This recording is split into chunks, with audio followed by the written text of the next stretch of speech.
Hi, I'm Ryan, and welcome to my MCAD Pecha Kucha video.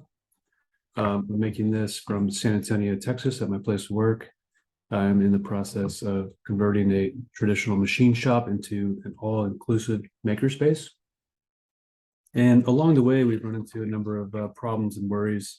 The first being that our students are pushed very hard. They have very little amount of time, and they're super frazzled.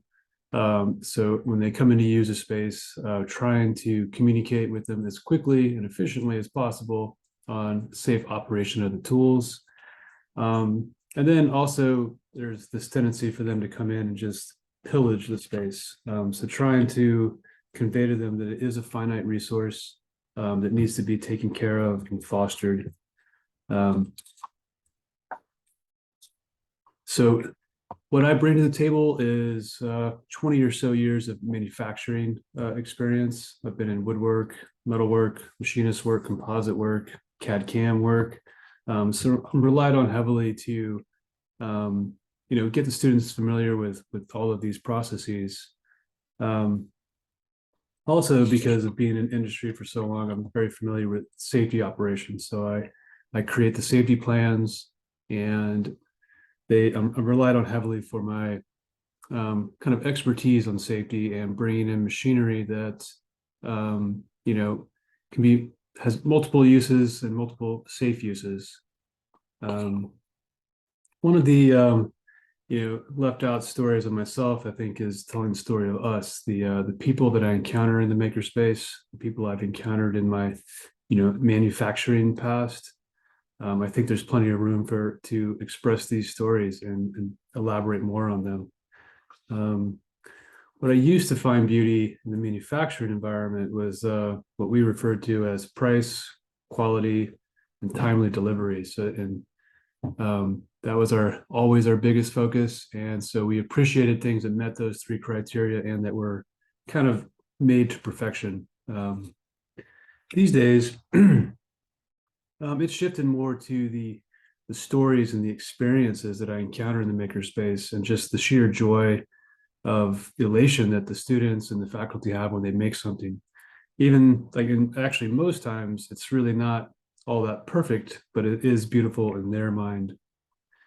Some of the rooms for improvement that we have is trying to avoid homogeny, breaking up the group mentality. So at times we're just sort of inundated with cis white males, or we're just bombarded with all engineering students.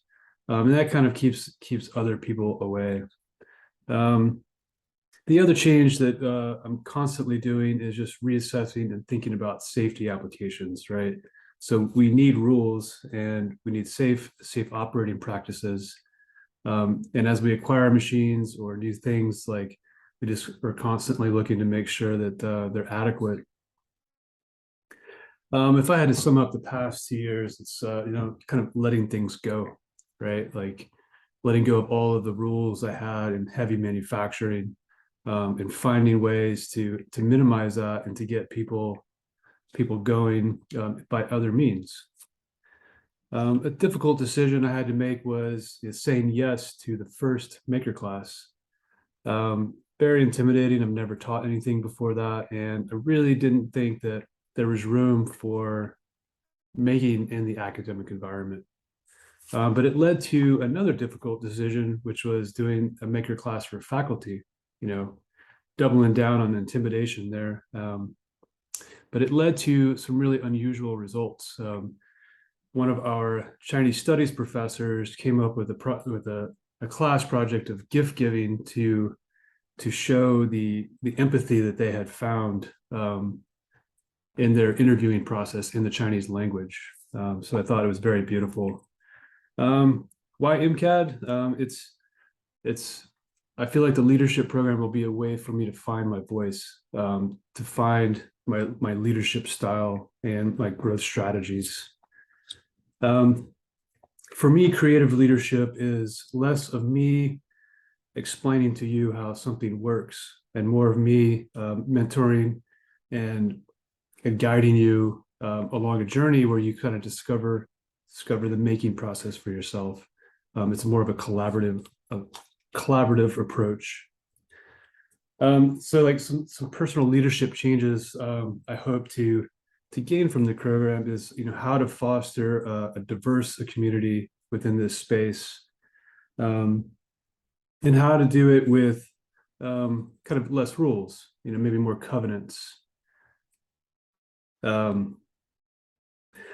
So like we can do safe operating practices without just a list of all the rules that you have to follow. It can be a list of covenants. As far as the journey goes from now until a year from now, I'm currently kind of the primary face of the space, along with a few other faculty and staff members. So if you want to interact with the space, you go through us.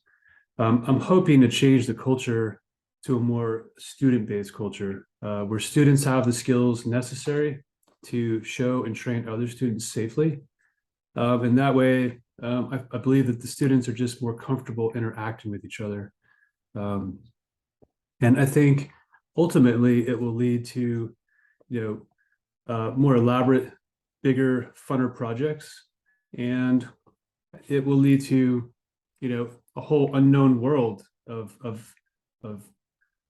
maker things out there and possible, means of community engagement that the students will get into. So I'm pretty excited about the entire process and program.